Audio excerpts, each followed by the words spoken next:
اس اونٹ سے خارش پڑ گئی تو حضور نے فرمایا اس کو کہاں سے پڑی تھی؟ آپ سمجھیے گا میری بات کو، سرکار کا سوال دیکھیے، یا رسول اللہ میرے اونٹ کو اس اونٹ سے خارش پڑی، تو فرمایا اس کو کہاں سے پڑی تھی؟ عرض کی حضور وہ تو قدرتی معاملہ ہے، تو فرمایا یہ بھی قدرتی معاملہ ہے۔ یہ ٹھیک ہے کسی آدمی کو جراثیم لگ جاتے ہیں، یہ درست ہے کسی آدمی کے ہاتھ کو بعض اوقات ایسی چیز لگ جاتی ہے جو نہیں لگنی چاہیے تھی، لیکن وہ مؤثر تب ہوتی ہے جب رب چاہتا ہے۔ جب تک اللہ نہیں چاہتا کوئی چیز بھی مؤثر نہیں ہوتی۔ اثر تب ہوتا ہے جب اللہ کی حکمت ہوتی۔ اس بات کو اچھی طرح سمجھ لیں۔ آفات بلیات آ جاتی ہیں، آتی رہی ہیں، اللہ ہمیں محفوظ فرمائے اور اللہ ہمارے حال پہ رحم فرمائے۔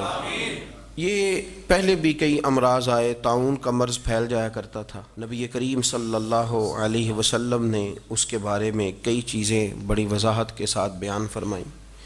تو آفات آ جایا کرتی ہیں۔ ہمارا ماحول یہ بن گیا کہ افراط و تفریط بہت زیادہ ہے۔ کچھ لوگ ہیں جو کہتے ہیں کہ احتیاط کا معنی یہ ہے کہ بس احتیاط ہی سے سارا کچھ بنے گا۔ کچھ لوگ ایسے ہیں وہ کہتے ہیں احتیاط کیا ہوتی ہے، چھوڑیں اللہ نے کرنا جو کرنا ہے۔ یہ دونوں باتیں افراط و تفریط ہیں۔ اچھی طرح سمجھ لیں، نبی پاک صلی اللہ علیہ وسلم نے اسباب اختیار کرنے کا حکم دیا ہے، پر اسباب پر بھروسہ کرنے سے منع فرمایا۔ آپ بیمار ہیں تو دوا کھائیں، یہ حکم ہے، لیکن یہ نہ کہیں کہ مجھے دعا نے شفا دی ہے، یہ کہیں شفا اللہ نے عطا فرمائی ہے۔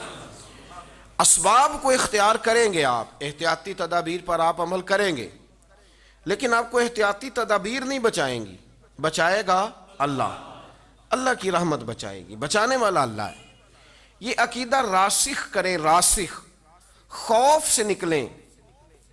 میں محسوس کر رہا ہوں کہ خوف ایک چھا گیا ہے۔ نبی پاک صلی اللہ علیہ وسلم کی بارگاہ عالی مرتبت میں ایک صحابی نے عرض کی، یا رسول اللہ صلی اللہ علیہ وسلم، میں نے نا مسجد نبوی شریف میں نماز ادا کرنی ہے، تو میرا اونٹ میرے ساتھ ہے، تو میں کیا اسے کھلا چھوڑ کے اللہ کے بھروسے پہ نماز پڑھ لوں؟ کھلا چھوڑ دیتا ہوں، کسی کے ساتھ باندھتا نہیں، کسی جگہ اس کی رسی کو میں باندھتا نہیں، کھلا چھوڑ کے اللہ کے بھروسے پہ نماز پڑھ لوں؟ تو نبی پاک صلی اللہ علیہ وسلم نے جو بات ارشاد فرمائی وہ بس سمجھ لیں آپ، تو بہت ساری باتیں ویسے ہی واضح ہو جائیں گی۔ حضور نے فرمایا اونٹ کو باندھو، پہلے اونٹ کو باندھو، کسی میخ کے ساتھ، کسی قلعے کے ساتھ، کسی جگہ اسے باندھو۔ فرمایا جب باندھ لو نا، اب بھروسہ اللہ پہ کرو۔ بھروسہ اس قلعے پر، اس میخ پر، اس درخت کے ساتھ نہیں جس پر تم نے باندھا ہے، باندھا اس کے ساتھ ہے، اور بھروسہ اللہ۔ اس کو سمجھ لیں۔ آپ ہاتھ بھی دھوئیں، ہاتھ تو ویسے ہی دھونے چاہیے۔ حضور صلی اللہ علیہ وسلم نے فرمایا جو چاہتا ہے کہ میری فقیری ختم ہو جائے، میں امیر ہو جاؤں، وہ روٹی کھانے سے پہلے ہاتھ دھو لیا کرے۔ تو آپ ویسے ہی آپ کو ہاتھ دھونے چاہیے۔ حضرت مولا علی شیر خدا رضی اللہ تعالیٰ عنہ فرماتے تھے صبح جب تم اٹھتے ہو تو سب سے پہلے ہاتھ دھویا کرو۔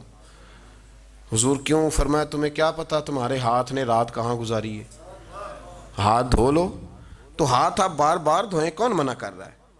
احتیاطی تدابیر۔ لیکن میں تھوڑی سی میں اصل میں کسی بات کو الجھانا نہیں چاہتا۔ میں کچھ دنوں سے یہ محسوس کر رہا ہوں کہ میری قوم بیچاری کو یہ سمجھ ہی نہیں آتی کہ ویسے صحیح کون کہہ رہا ہے۔ آپ یقین کریں، جیسے میلہ نہیں لگ جاتا اور سارے اپنا اپنا سیرپ بیچنا شروع کر دیتے ہیں۔ کوئی کہتا ہے شربت میرے والا اچھا ہے، تو کوئی کہتا ہے میں نے تخم لنگا زیادہ ڈالی ہے تو میرا زیادہ ٹھنڈا ہے۔ آپ یقین کریں ایسی ایسی باتیں سننے کو ملتی، وہ جی نہیں یہ کچھ بھی نہیں ہے، یہ تو ہماری حکومت امریکہ سے پیسے لینا چاہتی ہے تو اس لیے ڈھونگ رچایا ہے، کوئی شے نہیں۔ آپ کیسی بات کر رہے ہیں؟ یہ کوئی 250 کے قریب ملکوں میں چلا گیا ہے، اور آپ کیوں اس طرح کے الزام تراشیاں کر رہے ہیں جس کا وجود نہیں ہے؟ کیوں آپ ایسی باتیں کرتے ہیں؟